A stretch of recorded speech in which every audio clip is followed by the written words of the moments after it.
This is St. Augustine, and it has no irrigation, no fertilization. I do a couple things here. I do the hard edging so that it gets a natural percolation channel next to the hardscape, and so that when I'm kicking the soil back up every time with the blade, it's kind of top dressing that that grass, and it also lets the moisture get in under the sod, you know, by cutting that edge narrow and deep. If you can't keep the moisture, St. Augustine's kind of thirsty. By mowing it very, very tall, that helps it get dew in the morning, more surface area collect dew, and it helps it self-shade. The question comes in, following up on yesterday's video, is to whether we can do anything to prevent drought. And what I think along those lines is, you know, with the taller cut, what's significant about, you know, the grasses and how they can affect drought or not is, of all the plants in nature's arsenal, the grasses may be the most important as far as the evaporation precipitation pump cycle, because just like a towel or something made of cotton fiber versus one made of polyester have differences in surface area and therefore absorption and drying and etc. You know, the lawn itself has the ability to sequester more moisture even in the soil and in its roots and in its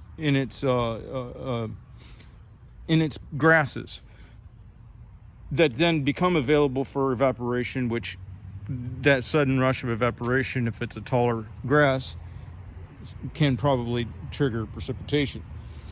The grass is more so than anything else because of the amount of surface area, and because when the sun hits the grass, it's generally all or nothing.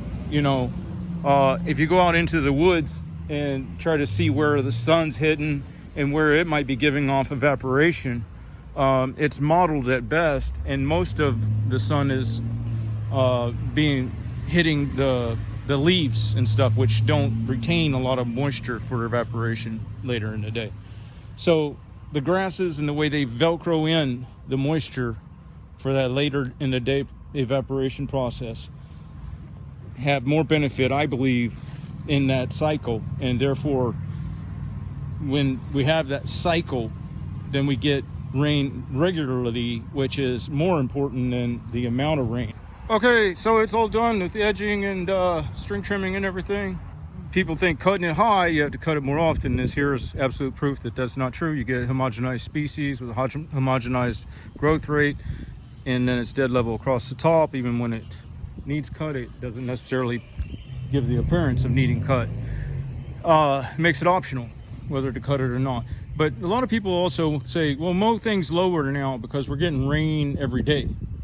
No, and that's not what you want to do. The reason being is that's the time to build in the density. If anything, you want to mow it taller cut during the heavy rainy season, and then you'll get that tight density, which helps on the evaporation precipitation pump cycle that I was talking about earlier. Because if you had real sparse grass here, the sun's rays can get down to the soil more easily. You want that sun to wait until it's midday when it's shining down, and then it can finally penetrate down and suck up that moisture real quick, and then have another rain shower for you.